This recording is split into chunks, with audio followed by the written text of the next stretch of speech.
Halo adik-adik dimanapun Anda berada, senang sekali pada kesempatan kali ini berjumpa lagi bersama saya dalam pembahasan latihan soal PAT IPA kelas 8 semester 2. Langsung saja pada pembahasan soal yang pertama. Sebuah drum besi dapat mengapung di dalam air disebabkan oleh A. Massa jenis seluruh drum lebih kecil daripada massa jenis air. B. Massa jenis seluruh drum lebih besar daripada massa jenis air. C. Massa jenis bahan pembuat drum lebih kecil daripada massa jenis air. D. Massa jenis bahan pembuat drum lebih besar daripada massa jenis air. Baik, perlu dulu kita pahami bahwasanya massa jenis daripada air ini, air itu lebih kecil dibandingkan dengan massa jenis besi, ya. Nah, syarat juga supaya besi ini bisa mengapung di atas permukaan air adalah massa jenisnya harus lebih kecil daripada massa jenis air, ya. Caranya bagaimana? Sesuai dengan rumus massa jenis yang kita ketahui, Rho sama dengan M per P, ya. Hubungan antara massa jenis dengan volume di sini adalah itu berbanding terbalik. Jika kita memperbesar daripada volume di sini, volume dari besi itu sendiri atau drum itu, maka massa jenisnya akan semakin kecil. Nah, jadi di sini kita jangan melihat dari jenis bahannya saja. Jenis bahannya sudah tentu ini adalah besi, maka besi itu sendiri lebih besar massa jenisnya dibandingkan dengan massa jenis air, sehingga ya, ini tidak akan berpengaruh. Yang namanya jenis bahan ini otomatis tidak berpengaruh, ya. Nah, massa jenis bahan pembuat drum lebih kecil daripada massa jenis air. Ini salah, pernyataannya salah, ya. Aturannya lebih besar. Massa jenis bahan pembuat drum lebih besar daripada massa jenis air. Ini pernyataannya sudah benar, namun mengapa dia bisa mengapung di atas permukaan air itu bukan karena dia lebih besar, ya. Aturannya bagaimana supaya besi tersebut memiliki massa jenis yang lebih kecil atau yang lebih ringan, ya kita perbesar volumenya, ya. Perbesar volumenya. Jadi massa jenis di sini haruslah lebih kecil daripada massa jenis air. Jadi di sini massa jenis keseluruhan dari drum itu beserta dengan volumenya, ya. Iya. Jadi jawaban yang paling tepat di sini adalah A. Bagian B, massa jenis seluruh drum lebih besar daripada massa jenis air. Kalau lebih besar, maka ini akan tenggelam, ya, tidak akan mengapung. Option B juga salah. Jadi option yang paling benar adalah option A. Kita lanjut pada soal berikutnya.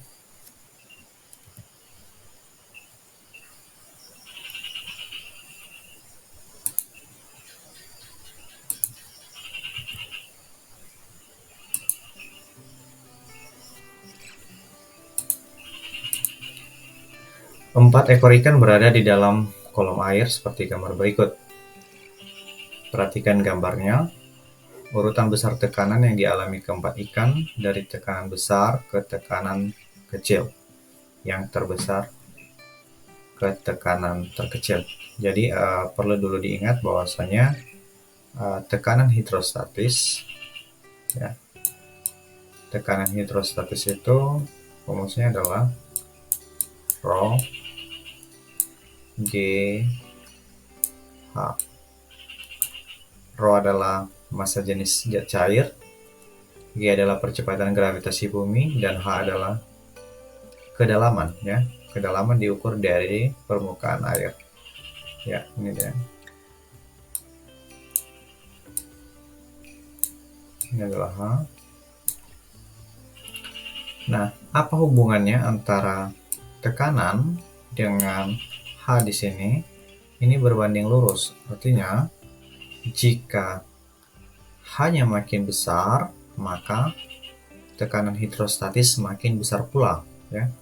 Berarti ikan dengan kedalaman, ya, atau ada posisi yang paling dalam itu akan mengalami tekanan hidrostatis yang paling besar.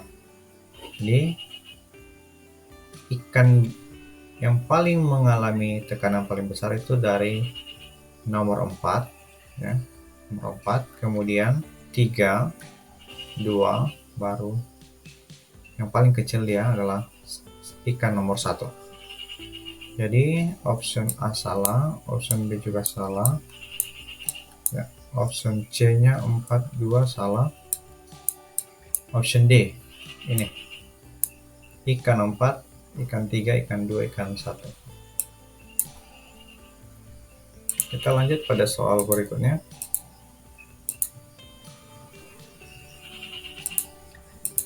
Perhatikan gambar berikut. Gaya apung yang dialami benda sebesar, ya.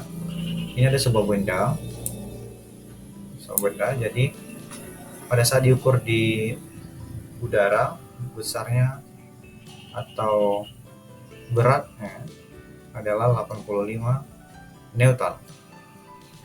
Ketika dimasukkan atau dicelupkan ke dalam air, ya, pada neraca terlihat hanya 60 Newton. Jadi benda ini mengalami gaya ke atas atau gaya Archimedes, ya, sebesar itu adalah Fa gaya Archimedes itu W di udara dikurangi dengan berat di dalam air, ya. Berat di saat di dalam air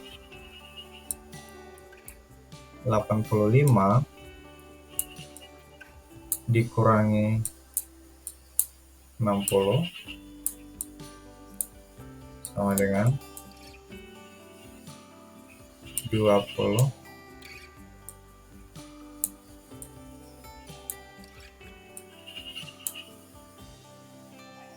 ya 25 Newton. Option yang paling sesuai adalah option B. Kita lanjut pada soal berikutnya.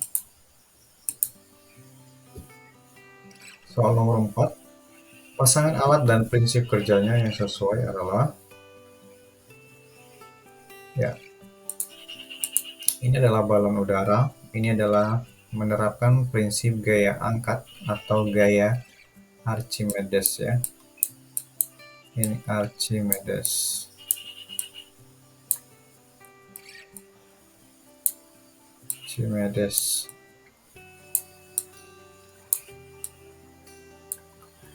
Kemudian ini adalah hidrolik. Hidrolik menggunakan prinsip kerja atau prinsip hukum Pascal, ya.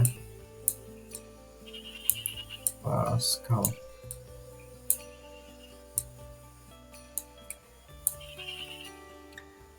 Ini adalah kapal, dia menggunakan prinsip kerja hukum Archimedes, artinya gaya angkat, ya. Archimedes.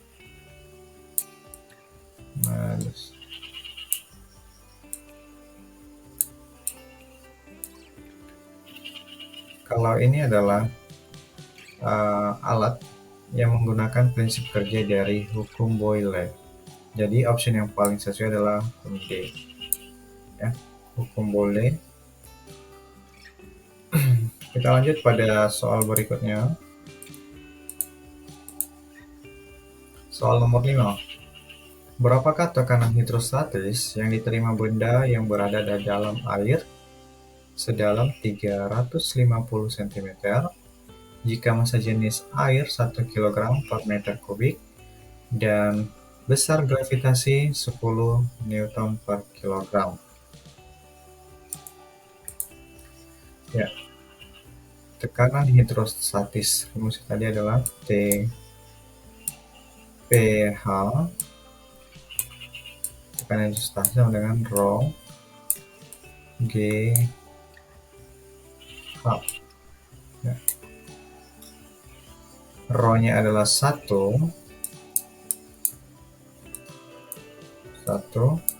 G-nya adalah 10 dikali 10. Hanya di sini adalah 350. 350 perlu kita ubah dulu ke meter. Kalau diubah ke meter, maka kita menggeser koma sebanyak 2 kali. Ya, berarti 3,5. Seperti itu. 3,5 ini dikali 10, hasilnya adalah 35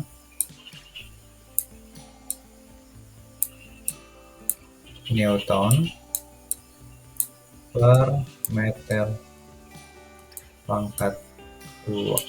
Ya. Opsi yang paling sesuai adalah opsi B. Kita lanjut pada soal berikutnya. Soal nomor 6. Perhatikan gambar percobaan berikut ini. Perhatikan gambarnya, ini air dingin. Mula-mula balonnya tidak mengalami pemuaian ya. Udara di dalam tidak mengalami pemuaian, kemudian dicelupkan di dalam air panas dan terjadi pemuaian gas sehingga balonnya mengalami tekanan. Seperti itu. Pernyataan yang sesuai dengan gambar tersebut adalah udara dalam botol A memuai. Udara dalam botol A memuai ini bukan memuai ya. Ini pernyataan salah, berarti ini salah. Udara dalam botol B memuai sehingga tekanan udara dalam balon menjadi lebih kecil. Kalau dia memuai, berarti tekanannya menjadi lebih besar. Option B salah. Udara dalam botol A menyusut, ya, sehingga tekanan udara dalam balon lebih kecil daripada di luar balon. Ini pernyataannya sudah benar, C. Kita lihat option D. Udara dalam botol B memuai sehingga tekanan udara dalam balon menjadi lebih besar daripada di luar balon. Ya. Tekanan udara di dalam balon menjadi lebih besar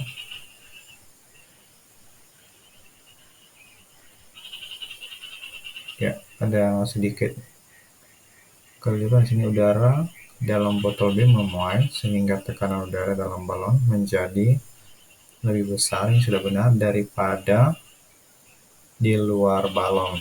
Ya, ini opsinya lebih tepat. Udara dalam botol A menyusut sehingga tekanan udara dalam balon lebih besar. Tekanan udara dalam balon lebih besar. Iya, ini salah. Lebih besarnya salah. Option C salah. Berarti opsi yang paling sesuai adalah option D. Ya, kita lanjut pada soal berikutnya. Pada tumbuhan, air dari akar dapat naik sampai ke daun disebabkan oleh daya kapilaritas batang. Pernyataan yang benar terkait peristiwa tersebut adalah di dalam sel-sel akar terjadi peristiwa osmosis sehingga menyebabkan daya kapilaritas batang meningkat. Jaringan sile memiliki diameter yang sangat kecil sehingga memiliki tekanan yang besar untuk menekan air ke daun. Jaringan fluid memiliki diameter yang sangat kecil sehingga memiliki tekanan yang besar untuk menaikkan air ke daun. Air dari dalam tanah dapat naik karena daya isar daun yang rendah sehingga tekanan osmosis dalam sel meningkat. Peristiwa osmosis ini adalah peristiwa masuknya air ke dalam pori-pori akarnya. Ini tidak menyebabkan daya kapilaritas batang. Jaringan sile memiliki diameter yang sangat kecil sehingga memiliki tekanan yang besar untuk menaikkan air ke daun. Ini yang paling sesuai. Kenapa? Sesuai dengan rumus tekanan yang kita pelajari, bahwasanya tekanan adalah F per A. Makin besar, makin kecil diameternya atau luas penampang daripada jaringan silem ini, maka tekanannya pun akan semakin besar ya. Jadi itu sebenarnya. Jaringan flame memiliki diameter yang sangat kecil sehingga memiliki tekanan yang besar untuk menaikkan air ke dalam. Jadi tugas flame itu bukan menaikkan air dari akar ke daun ya, tapi mengantarkan makanan hasil fotosintesis ke seluruh tubuh ya. Salah. Air dalam tanah dapat naik karena daya isap daun yang rendah sehingga tekanan osmosis dalam sel meningkat. Daya isap daun yang rendah. Itu salah, pernyataan yang salah. Jadi opsi yang paling sesuai adalah option B. Kita lanjut pada soal nomor 8. Perhatikan gambar organ-organ pernapasan berikut ini. Organ pernapasan yang ditunjukkan pada gambar di atas adalah nomor 1 ini adalah cabang dari trakea atau disebut dengan bronkus ya. Nomor 1 adalah bronkus, berarti ini salah. Ini salah. Nanti kita fokus pada option C dan D. Baca nomor 2 adalah alveolus. Ini benar. Nomor 3 adalah trakea. Ini bronchiolus, salah. Berarti nomor 3 terakhir kita periksa nomor 4. Bronchiolus. Oh ya, ini bronchiolus, cabang dari bronchus ya. Berarti option yang paling sesuai adalah option D. Kita lanjut pada soal berikutnya. Soal nomor 9. Perhatikan pernyataan-pernyataan berikut. Yang pertama, mengatur suhu udara yang masuk ke dalam paru-paru sebagai tempat pertukaran gas oksigen dan gas karbon dioksida, mengatur kelembaban udara yang masuk ke dalam paru-paru, menyaring partikel debu atau kotoran yang masuk bersama udara. Fungsi hidung dalam proses pernapasan terdapat pada pernyataan nomor.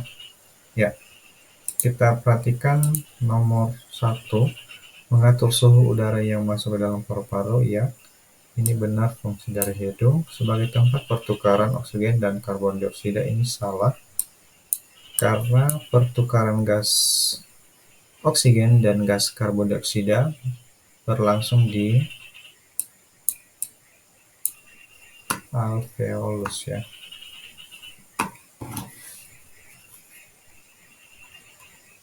Alveolus.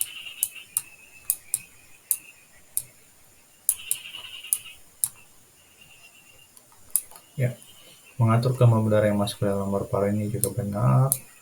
Menyaring partikel debu atau kotoran yang masuk bersama udara ini juga adalah fungsi daripada hidung. Jadi option yang paling sesuai adalah 1, 3, 4. 1, 3, 4. Option B. Ya, next. Soal yang terakhir ya. Berikut ini merupakan aktivitas yang menyebabkan terjadinya inspirasi. Inspirasi adalah proses masuknya udara ke dalam paru-paru ya. Relaksasi, kalau relaksasi otomatis ini adalah salah ya. Ini option B juga relaksasi. Kalau dia berelaksasi maka itu mengeluarkan udara atau CO2 dari dalam paru-paru. Namun kalau inspirasi berarti dia berkontraksi ya. Ada kontraksi. Bagian C, berkontraksinya otot-otot antar tulang rusuk dan relaksasinya diafragma. Ini salah, relaksasi ya. Kalau inspirasi itu berarti berkontraksi. Berkontraksinya otot-otot tulang rusuk dan berkontraksinya diafragma. Ini option D.